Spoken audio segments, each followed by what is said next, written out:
Bonjour à toutes et tous. Voilà, j'ai la lourde tâche de vous tenir en attention, en digestion.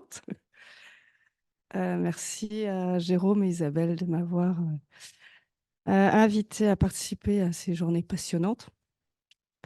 Donc effectivement, je vais vous proposer ici cette thématique des sciences participatives au regard des sciences humaines et sociales, notamment. Donc je suis enseignante chercheuse au CNAM à Paris. À l'intersection entre les sciences de l'information-communication. Alors déjà, qu'est-ce que c'est? On pourra en reparler à la pause. Et la sociologie des sciences, ainsi qu'en sciences politiques sur la transformation de l'action publique et de la société civile dans des contextes de production de données et notamment environnementales. Et donc, ici, effectivement, au regard de la responsabilité que j'ai dans l'équipex Terraforma, le VP4 que je vous présenterai rapidement tout à l'heure. Ah, tac, ça y est, ça marche. Alors, un petit avant-propos euh, qui, effectivement, je dirais, tombe au niveau des zones critiques et des approches qui sont ici déployées, résonne beaucoup avec nos travaux en termes d'hybridation de savoir, en termes d'hybridation des infrastructures de données. Bref, quand il s'agit de penser les nouveaux assemblages, les interactions, les intrications entre des infrastructures instrumentales, des infrastructures data, mais aussi entre justement des activités scientifiques, les enjeux de société civile, donc le politique et donc les sciences humaines et sociales. Un petit détour par une expérience que l'on a depuis 10 ans au CNAM au niveau de ce qu'on appelle l'enseignement des controverses. Donc, on a un cours, une unité d'enseignement qui est centrée sur l'analyse et la modélisation des controverses. Alors, pourquoi je vous en parle? Parce que cette UE, elle s'adresse à une cinquantaine d'auditrices et d'auditeurs, c'est comme ça qu'on les appelle au CNAM, ça n'a rien à voir, qui viennent pour les uns de la médiation des sciences et techniques, hein, d'autres qui viennent du monde de l'action publique, donc des responsables de projets, aussi bien au niveau gouvernemental que dans les territoires, d'autres encore qui viennent de l'innovation R&D entreprise. Alors pourquoi on appréhende ces questions de controverse, non seulement pour penser les liens, je dirais, science, innovation et société civile, au sens large, mais aussi parce que cet enseignement permet de les mettre à l'épreuve, quant à leur présupposé qui est que, par exemple, la technologie permettra de, ou permet de déterminer toutes les évolutions politiques ou sociales, donc ce qu'on peut appeler aussi dans le domaine environnemental le solutionnisme technologique ou le solutionnisme technique, mais aussi les met à l'épreuve parce que quand il s'agit de travailler sur une compréhension et une modélisation de controverses qui touchent, par exemple, les éoliennes en mer, ou que cela touche les évolutions législatives quant au glyphosate, ou encore quand cela va toucher la question du point de vue du Rhône et de la protection du fleuve, quitte à effectivement aujourd'hui à appréhender la question de la construction d'un statut juridique des fleuves, hein, plusieurs démarches dans le monde. Eh bien, ils sont mis à l'épreuve parce qu'ils appréhendent ici une nouvelle catégorie d'entités qui agissent qu'on va appeler des actants. Voilà. Les actants, c'est quoi? Ben, c'est tout un ensemble d'entités, toutes les entités qui ne sont pas des acteurs humains. Pour faire très simple, là encore, dans la filiation d'un penseur philosophe majeur pour moi aussi, je suis tombée dans la marmite de Bruno Latour. Et donc ici, qui va leur permettre de prendre en compte la manière dont se trouve, par exemple, affecter non seulement les abeilles ou tout l'écosystème par rapport à des pesticides, mais aussi se placer du point de vue de ces entités, ok, du point de vue du fleuve ou du point de vue de la faune marine par rapport aux questions d'éoliennes. D'accord?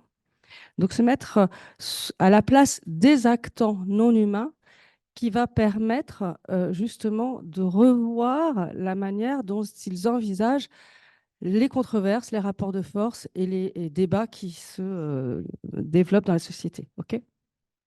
Donc ça, c'est un premier point. Et puis, pour le coup, ça leur permet aussi de rentrer justement dans les sujets que vous maîtrisez, en l'occurrence, toutes les thématiques de géosciences également. Voilà. Et se situer à la place des entités non humaines quand on est, je dirais, acteur public ou responsable de programmes d'innovation dans divers secteurs, eh bien, effectivement, ça permet de transformer les visions. On va aussi, à cette occasion-là, eh bien, justement, travailler l'héritage et la nécessité de la sortie de séparation entre Descola a magistralement démontré la séparation entre culture et nature. Ok.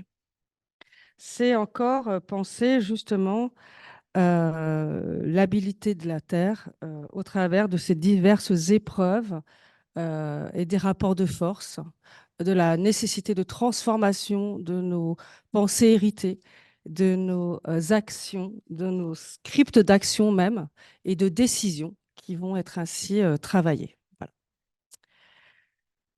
Alors, cet après-midi, je vais vous proposer en écho avec évidemment cette thématique des sciences participatives, donc de premiers repères synthétiques sur les approches dites SAPS, expression que vous connaissez peut-être ou pas, je ne sais pas. Un focus donc spécifique sur les métrologies participatives et leurs spécificités. Je vous présenterai quelques éléments des approches, donc justement sciences humaines et sociales de Terraforma, et puis quelques points en termes d'enjeux et de conditions, d'analyse aussi, d'identification de zones à risque quand on veut mettre en place justement ces démarches dites de sciences participatives et plus spécifiquement ici de métrologie participative. Et puis enfin, la question d'analyse d'impact de tout cela et de transformation. Alors, quelques repères sur les approches SAPS. Déjà, est-ce que tout le monde connaît cet acronyme? Je fais un petit test parce que voilà, il y a des non, il y a des oui. OK. Euh, Les approches SAPS, eh bien, en fait, ce sont vraiment des terminologies et un acronyme qui est aujourd'hui utilisé au niveau national et au niveau européen, voilà, qui caractérise par exemple tous les appels à ANR, hein, Science avec et pour la société, voilà, depuis 2-3 ans. Et également au niveau européen, il s'agit par exemple ici de pouvoir soutenir des programmes qui vont aller du partage d'une culture scientifique à des dispositifs donc, de sciences participatives en appui à la décision publique ou encore à l'irrigation du débat démocratique. Donc on revient d'ailleurs à la question délibérative et des questions de controverse également. Ça veut dire quoi? Ça veut dire que ces approches SAPS, en fait, elles appréhendent trois orientations distinctes. Et nous, on va se situer dans l'une de celles-ci majoritairement. C'est-à-dire que les démarches de science avec et pour la société ont un premier prisme qui est un prisme de type constitution d'organes d'orientation et de consultation, ce qu'on peut retrouver dans des programmes de recherche au travers des comités de parties prenantes, des COMOP, etc. Ça, c'est un des volets. Un autre volet auquel on pense, voilà, peut-être le plus souvent, mais c'est un volet en fait médiation des sciences classiques héritées, donc des approches top-down. On est dans le champ, par exemple, de l'éducation environnementale. Et le troisième champ, c'est justement celui des recherches et sciences participatives qui se distingue vraiment des deux autres précédents. D'accord? On est donc ici dans des rapports et des questions donc, de transformation des relations sciences-société qui donc ont été aussi vus largement voilà, sur les travaux de Stengers ou autres. C'est aussi une question qui est appréhendée en philosophie des sciences, par exemple, avec Jean-Max Noyer, dans un contexte et en contexte numérique. Donc la mise en culture des sciences, donc les différentes manières d'appréhender et de participer justement aux sphères scientifiques. Donc ici, en fait, c'est également une articulation plus complexe aujourd'hui qui se fait entre différentes sphères qui vont être ici articulées à ce qu'on va appeler maintenant la quintuple hélice. Alors, qu'est-ce que c'est que cette approche? Et en fait, depuis donc une trentaine d'années, on était dans un héritage où on pensait les rapports science, innovation et société sur un triptyque justement scientifique, acteurs publics, et puis la sphère des entreprises, pour faire court. Ok. Donc, les sciences, les découvertes scientifiques, l'innovation, voilà, dépendaient de processus étatiques, de financement, de lois, etc., pour se transférer ou se diffuser ou s'aimer dans la société. Ok, je fais très, très court.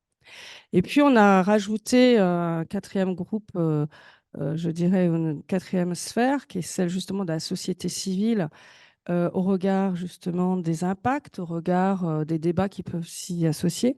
Et puis une cinquième sphère qui a été appelée la sphère, on pourrait discuter, mais la sphère environnementale. Et comment aujourd'hui, voilà, on va penser cette intrication entre ces cinq sphères, donc recherche, action publique, entreprise, société civile, et puis ce magma qui est donc la question, les différentes sphères liées aux conditions voilà, environnementales.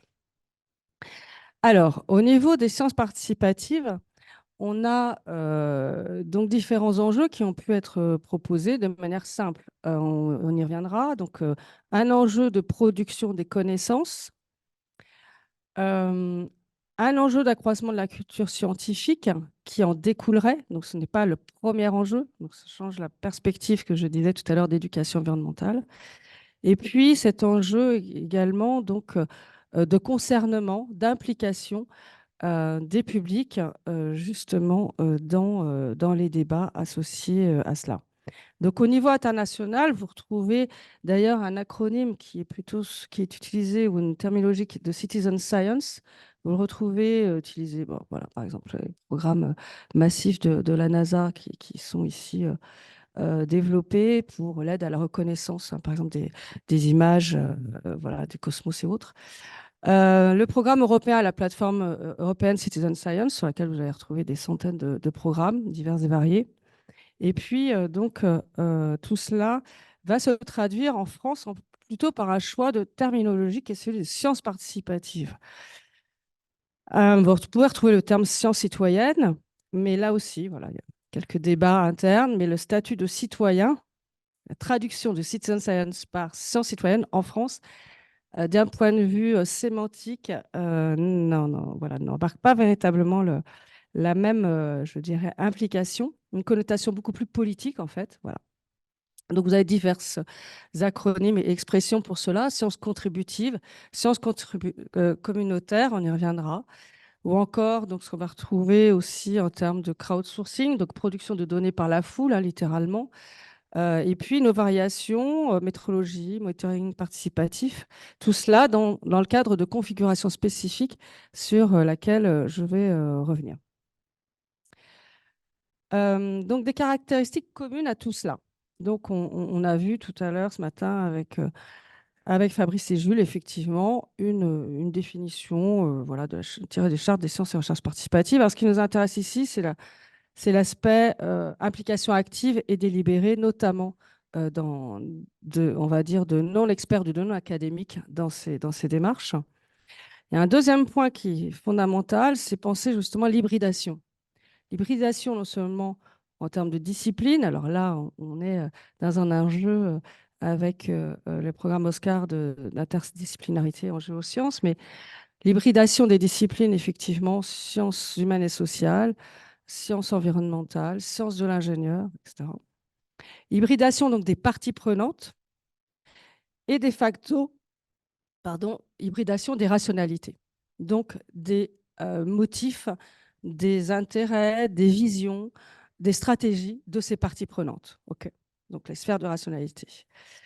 Donc dans le cadre de la production de connaissances, évidemment, puisqu'on a vu que c'est vraiment un enjeu majeur, via ces sciences participatives, et puis donc avec la prise en compte qui varie en fonction des programmes. On l'a évoqué un petit peu ce matin aussi, qui est la prise en compte de ce qu'on va appeler des connaissances situées. Donc, à savoir les observations des agriculteurs eux-mêmes, des habitants, etc., qui participent à ces démarches.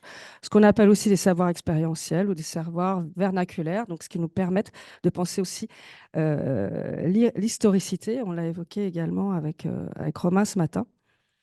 Donc, une hybridation des connaissances et une hybridation des rationalités et des motifs d'engagement.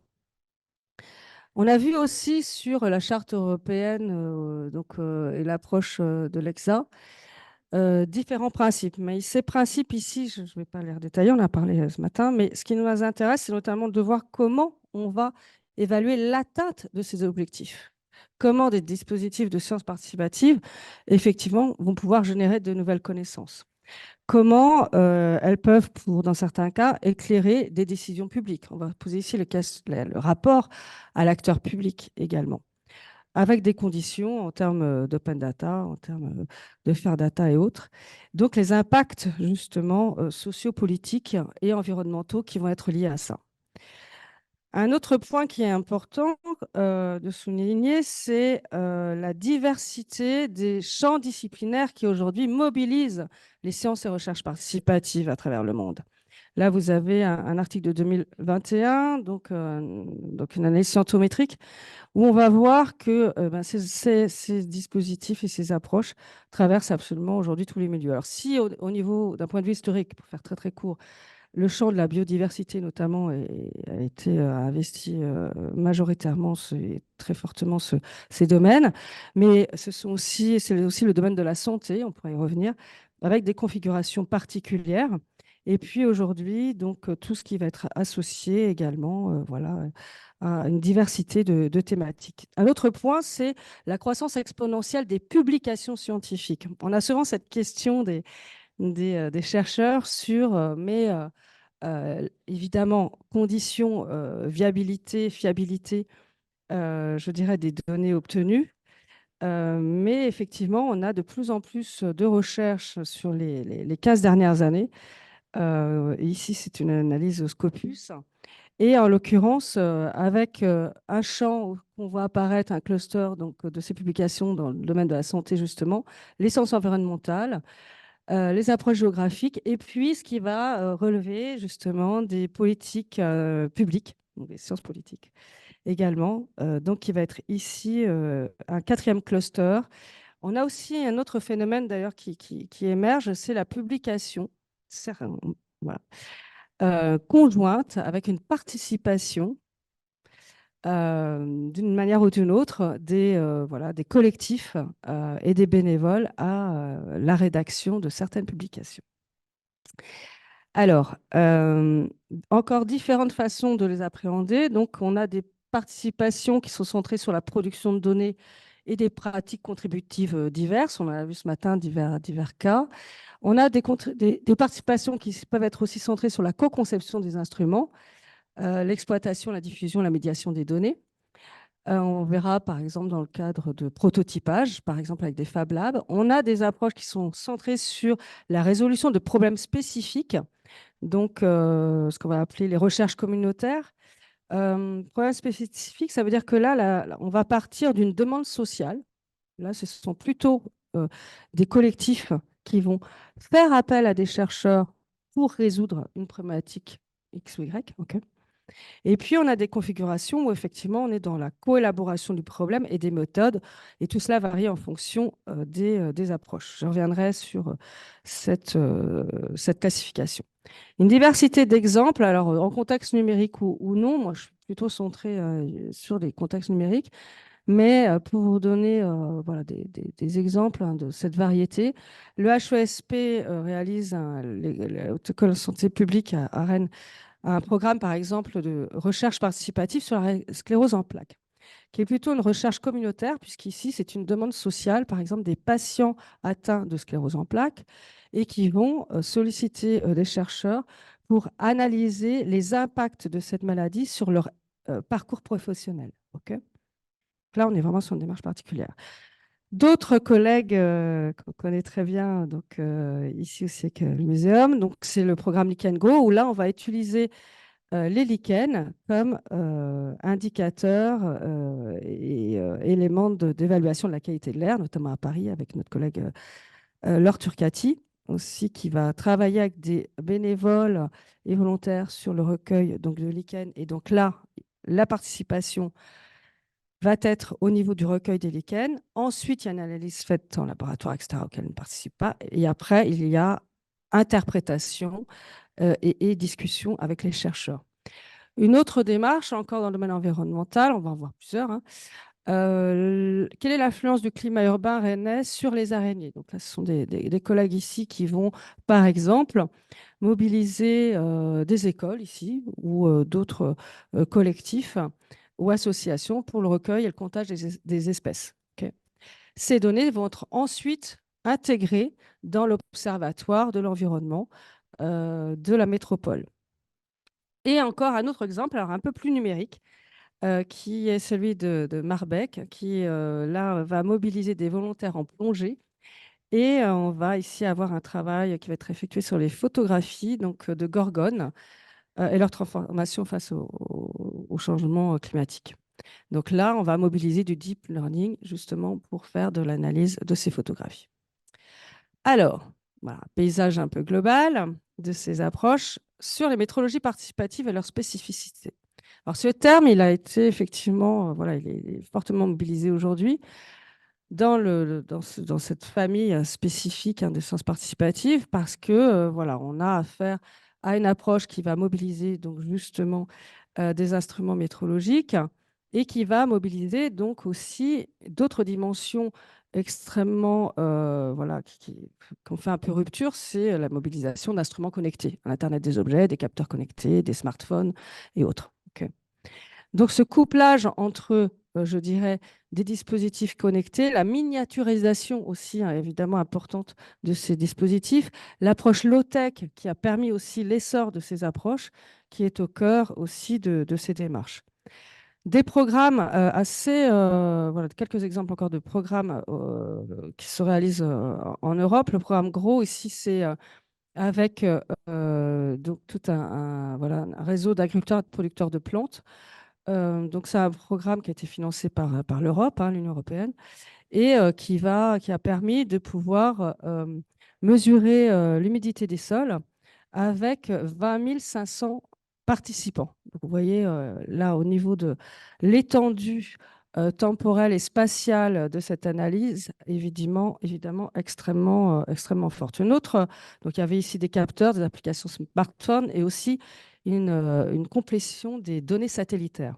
Donc, ce qui est également intéressant à cette configuration, c'est que là, on voit très bien qu'on est dans des approches non seulement, euh, je dirais, interdisciplinaires, etc., mais on a aussi à penser ce qu'on va appeler les multicouches de données.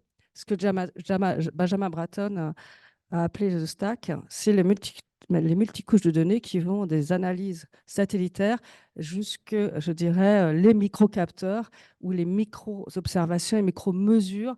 Et c'est cette intrication également de cette diversité d'échelles de data qui va être aujourd'hui extrêmement importante à appréhender.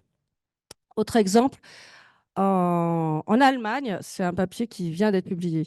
900 agriculteurs qui ont été mobilisés sur l'analyse justement des cours d'eau, plutôt d'ailleurs, et qui va montrer je dirais, une analyse, une dégradation des cours d'eau et de la biodiversité associée.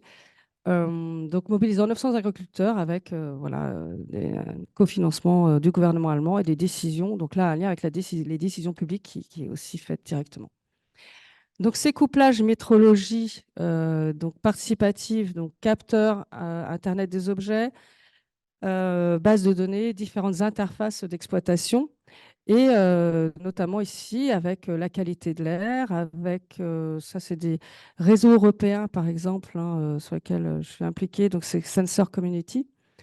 Là ici on a un portage qui est intéressant, là aussi pour distinguer les différentes configurations. On a un portage qui vient d'un Fab Lab, celui de Stuttgart, avec une approche qui est celle de l'ouverture de données et un contexte de pollution de la qualité de l'air à Stuttgart. Aujourd'hui, ce réseau a essaimé à travers l'Europe. Il y a plus de 30 000 participants aujourd'hui.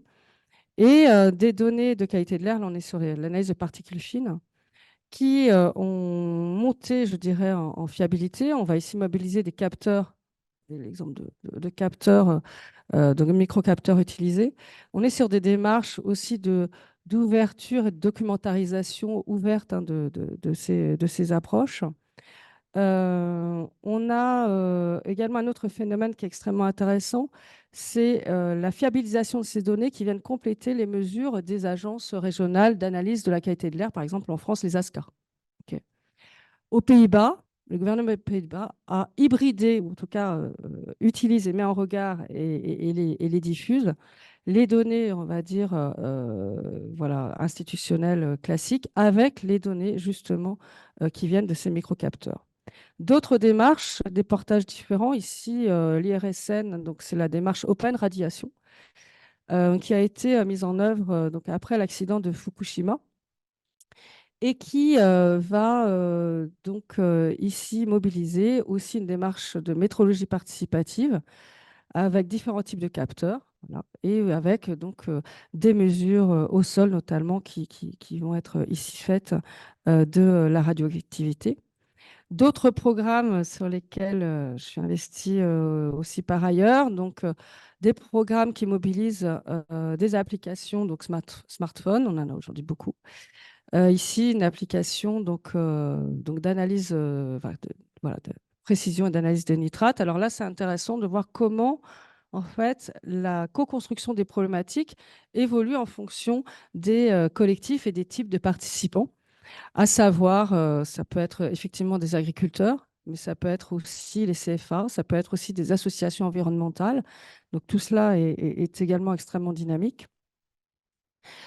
Alors, des questions qui ont été posées également au sein de Terraforma, à savoir comment ces approches de sciences participatives sont envisagées dans ce programme. Alors ici, on a eu différentes réponses au niveau du réseau sur une cinquantaine de participants. Oui, les approches de sciences participatives peuvent être vues, évidemment, pour enrichir des campagnes de mesure, hein, dans le temps, l'espace et autres. Donc, un enjeu de création de connaissances scientifiques. Une approche qui est vue par donc, l'enrichissement des données et puis par l'exploitation aussi d'interfaces numériques d'enrichissement de ces données, donc de documentarisation de ces données, de commentaires de ces données et de ces mesures. Une approche qui est questionnée ou qui peut être vue également par rapport aux acteurs territoriaux et leurs problématiques, notamment la nécessité de faire remonter les problèmes, hein, comme on l'évoquait ce matin aussi, par ces différents acteurs territoriaux.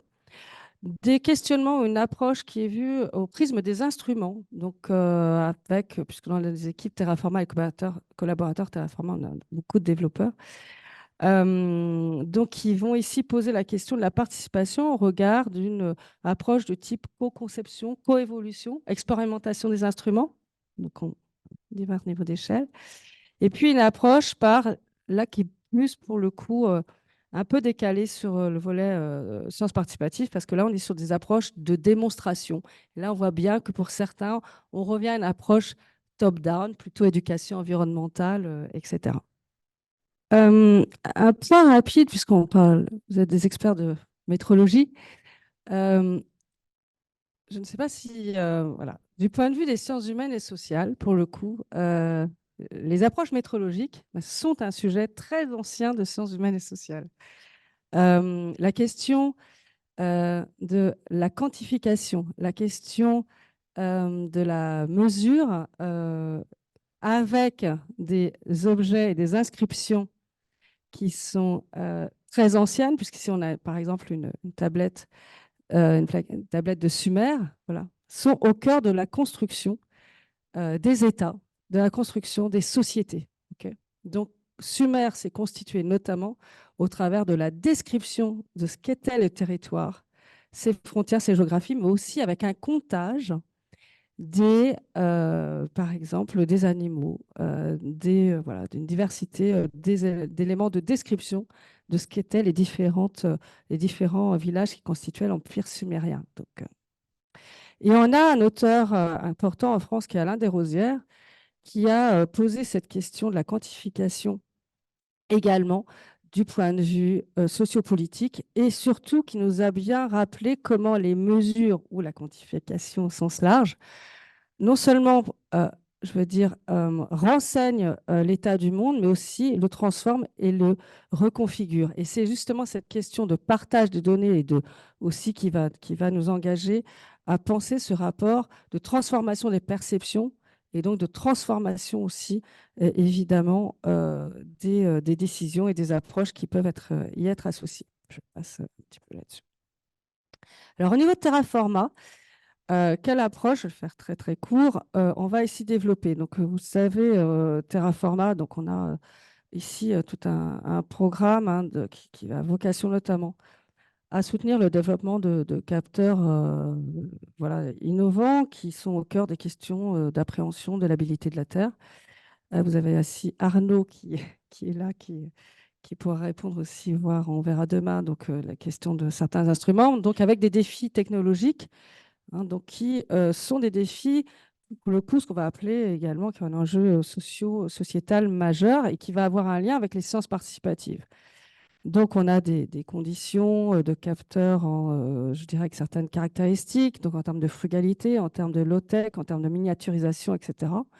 Et donc, on va avoir des enjeux d'expérimentation et de déploiement, justement, de démarches de sciences participatives intégrées. Donc, ici, vous avez l'ensemble de la famille ou des familles des instruments Terraforma qui vont adresser aussi bien la question des systèmes aquafères, du sol, de la biodiversité, des pressions biochimiques, etc. Alors, dans le cadre, et là je vais juste faire quelques minutes de focus, dans le cadre de la mise en place de sciences participatives au sein de Terraforma, un peu la même question qui se pose par rapport à Oscar, il m'a semblé. Donc là, on va travailler déjà premièrement sur une étape qui est la suivante, puisqu'on a un prisme d'entrée qui est un prisme instrumental. D'accord? Donc le prisme instrumental, comment on va l'adresser? C'est qu'on va identifier un certain nombre de critères déjà, je dirais, d'éligibilité de ces instruments pour les sciences participatives. Et puis, on va travailler sur l'analyse avec les concepteurs de ces instruments, sur déjà ce qu'ils ont pu eux-mêmes, évidemment, projeter dans le cadre de la conception de leur instrument. Donc ici, par quelques exemples, hein, que ce soit au niveau d'une sonde multiparamétrique à bas coût, que ce soit au niveau de l'analyse d'instruments liés à l'analyse du radon et donc capteur radon et gamma, donc les mesures d'exposition et cartographie des émissions naturelles de radon gamma, que ce soit au niveau de la biodiversité, où là, on va avoir des dispositifs, par exemple, pièges audio-vidéo, et puis aussi des plateformes numériques autres. Là, on va être plus sur de la notation collaborative, par exemple, telle qu'on l'a vu ce matin. Donc, des critères d'éligibilité. Alors, exemple, ici, on va penser le protocole, évidemment, d'utilisation de l'instrument. Est-ce qu'on est sur une démarche experte, OK, que scientifique, ou est-ce qu'on est sur une démarche qui peut appréhender la participation de non-experts à l'utilisation de l'instrument en mode supervisé, voire pour certains en mode autonome. D'accord? Supervisé avec un expert, un scientifique ou en mode autonome. Il y a la question de l'analyse et de la compréhension et l'interprétation des données. Ça va de soi. Donc, voilà aussi un autre axe qui est éminemment important. Comment on va appréhender cette question de diffusion et d'appropriation des données.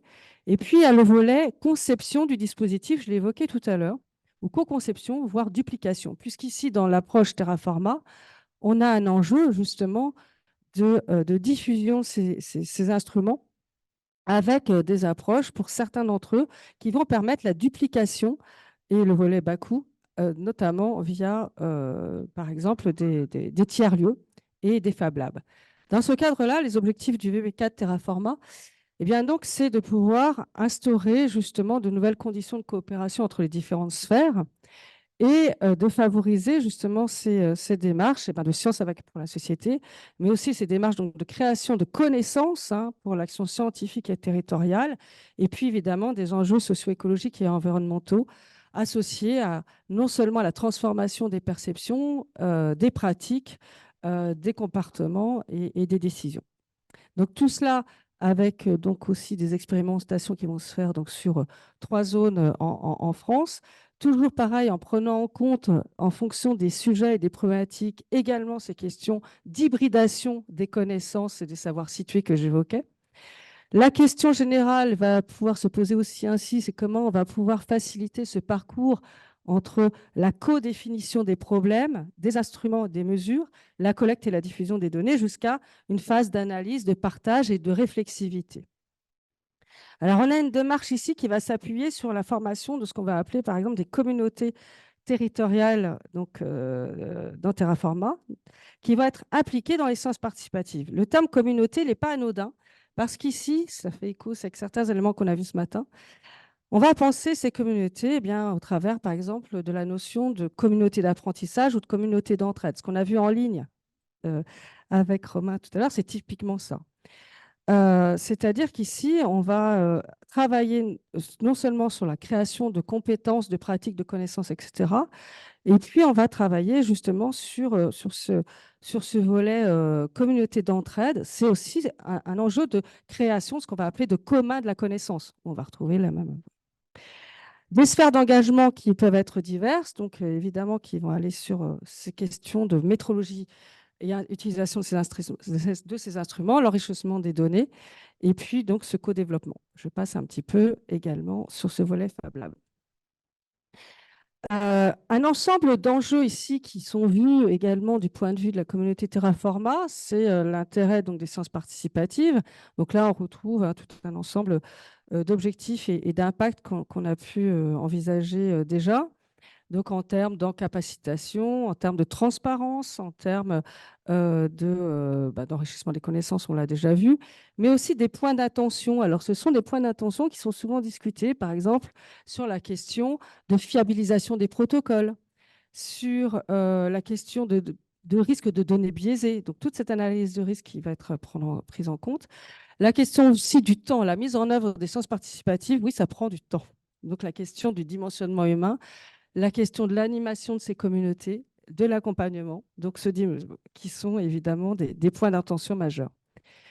Pour finir, quelques points encore de distinction et de configuration dans ces démarches, notamment que l'on appréhende au niveau de Terraforma, mais pas simplement. En fait, si on a à penser les configurations en recherche et sciences participatives, ici, on a notamment voilà, je vous invite, c'est un livre qui a été publié il y a 2 ans, qui était un travail justement sciences humaines et sociales européen, avec lesquels, collègues avec lesquels on interagit beaucoup, qui permet de distinguer justement les démarches et les configurations en fonction du degré d'engagement, du degré de participation. Je vais faire très très simple. On voit par exemple un niveau de faible implication ou le plus faible niveau d'implication des participants, c'est quand on est dans une configuration contractuelle, c'est-à-dire, prenons l'exemple dans le domaine de la santé, c'est ce qu'on va appeler les approches extractivistes, quand des recherches en santé vont juste utiliser des participants comme cobayes, pour comme testeurs ou autres. Donc là, on est simplement dans une approche qu'on dit extractiviste, où on peut même avoir des approches de type production de données, où là aussi, on est simplement dans l'approche extractiviste. Exemple, réutiliser des données automatisées qui sont produites par des applications. Mais ces données ne sont dans ce cas-là pas forcément partagées, ne sont pas discutées, ne sont pas interprétées collectivement. Donc là, on va dire que c'est le niveau d'implication le plus faible, évidemment. Jusqu'à un niveau intermédiaire d'implication, donc là, on va retrouver des démarches qui sont ce qui nous intéresse ici, des démarches de type métrologie participative, recherche collaborative, peu importe. Et puis, on a des démarches qui sont complètement, je dirais, bottom-up, où là, la demande sociale que j'évoquais tout à l'heure est portée par des collectifs. Donc, c'est le volet Citizen Owned. Et là, on va avoir une discussion qui part justement, une problématisation qui part de la société civile. Donc, entre les deux, une diversité de possibles, je passe. Ce qui nous intéresse également dans ce cadre-là, et comme impact, c'est de penser justement où on va situer nos différents projets de sciences participatives. Est-ce qu'on est sur une approche qui va être majoritairement designée par et pensée, pilotée par le chercheur, par l'équipe de chercheurs, ou est-ce qu'on est sur des approches justement hybrides? Cette approche hybride aussi, elle a des impacts. Pourquoi? Parce que en fonction justement des protocoles et des démarches, on voit très très bien qu'il y a une question d'acceptabilité scientifique. Voilà. Au sein de nos communautés de chercheurs, il y a débat. Et puis, il y a aussi évidemment un volet extrêmement important, c'est comment ici se situent dans certains projets les décideurs publics et l'action publique. Là aussi, un autre débat. Est-ce que les recherches participatives doivent être complètement autonomes de l'acteur public pour éviter instrumentalisation, pour éviter tout débat, on va dire, sur le sujet? Parfois, les acteurs publics, les scientifiques et la société civile constituent un triptyque qui porte les projets eux-mêmes. D'accord? Donc, on peut avoir une diversité de cas dans ce cadre. Et puis, on a donc ici à penser donc, ces différents niveaux justement d'engagement, de coopération, d'intrication, et aussi qui nous amène à penser la question de la symétrisation. Je parle beaucoup d'hybridation, mais symétrisation, c'est également un terme important. C'est justement en reconnaissant les expertises, les connaissances, les savoirs situés des personnes non académiques ou des ex-profanes, on les appelait comme ça. Donc là aussi, on voit très bien qu'on a une nécessité de sortir de la dichotomie profane-expert. Comment dans ce cadre-là, on va être sur une symétrisation, en fait, participant-chercheur. On voit très, très bien que c'est évidemment un enjeu extrêmement complexe qui nous amène à penser aussi la manière dont la recherche se transforme au travers de cet enjeu de sciences participatives, notamment environnementales. Et puis enfin, donc on aura différentes dimensions qui seront à prendre en compte. Évidemment, les dimensions métrologiques, data, gouvernance des données et autres. Je passe sur le sujet. Des dimensions socio-cognitives qui sont là liées donc, aux différentes évolutions et transformations des connaissances, compétences via les apprentissages effectués par les participants dans le cadre de la démarche. Ici, je vais par exemple modéliser ces approches et ces dimensions avec 6 domaines. On va appeler ici le premier domaine, le domaine des compétences environnementales et écologiques. Vous voyez que j'utilise un terme ici de littératie, donc qui est effectivement un terme de SHS. Littératie, c'est l'ensemble des compétences et connaissances à mobiliser pour pouvoir, par exemple, comprendre et interpréter des questions dans le cadre environnemental ou écologique. C'est ce qu'on va appeler les littératies éco-citoyennes, pour faire court. Là, on a un deuxième volet qui va être attaché à la littératie des données. Là aussi, c'est un concept extrêmement utilisé en sciences de l'information, communication ou sociologie numérique.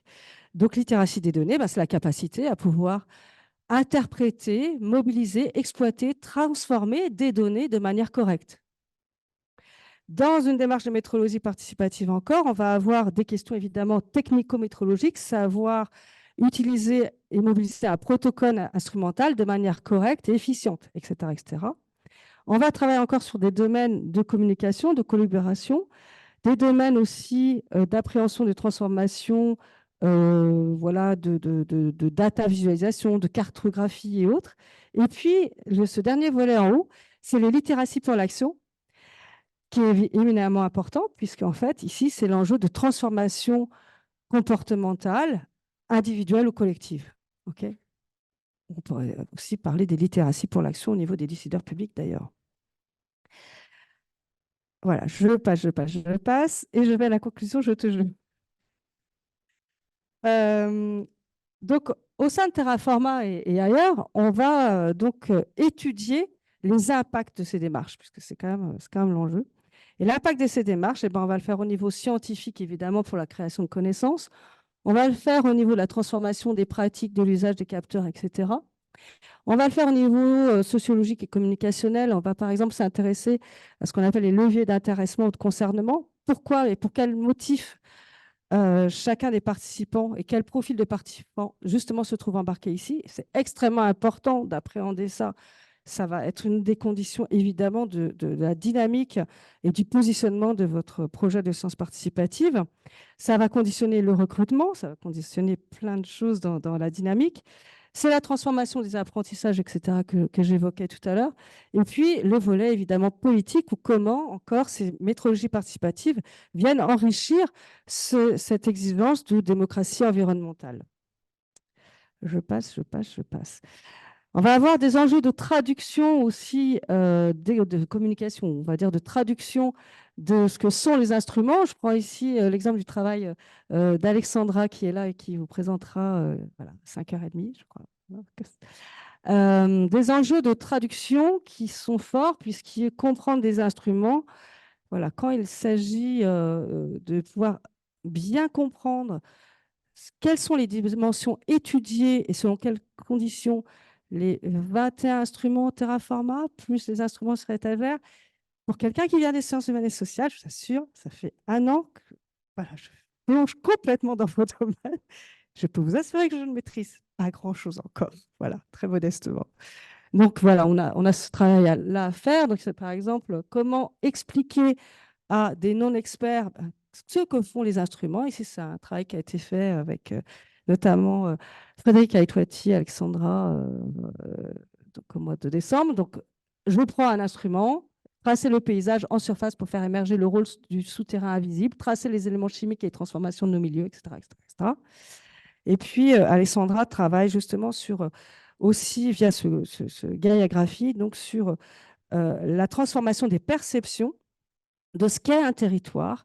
Là, c'est issu, dans son travail de Gaia-graphie, de ces interactions et cette recherche avec les experts sur les différents observatoires. Un autre travail qui va être réalisé, c'est l'analyse de la transformation des perceptions et des comportements.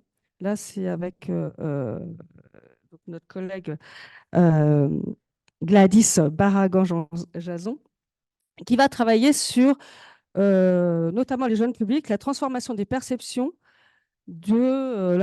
voilà, des milieux, au niveau de la biodiversité, par exemple, avec ou sans dispositif capteur. Ok, je passe aussi là-dessus. Mais on va avoir utilisé et étudié plein de choses en sciences humaines et sociales. Ce sera justement toute cette dimension participative, sociopolitique, et on va travailler sur de l'ethnographie, sur de l'observation de terrain, également via des entretiens, des analyses sociologiques diverses et variées. Tout cela, au final, donc pour conclure, justement, penser la transformation de ces rapports au milieu, ces rapports aux conditions environnementales, à ces transformations, à cette nouvelle planétarité, et également pour penser différemment le territoire. Voilà, je ne pouvais pas finir sans reciter Bruno Latour.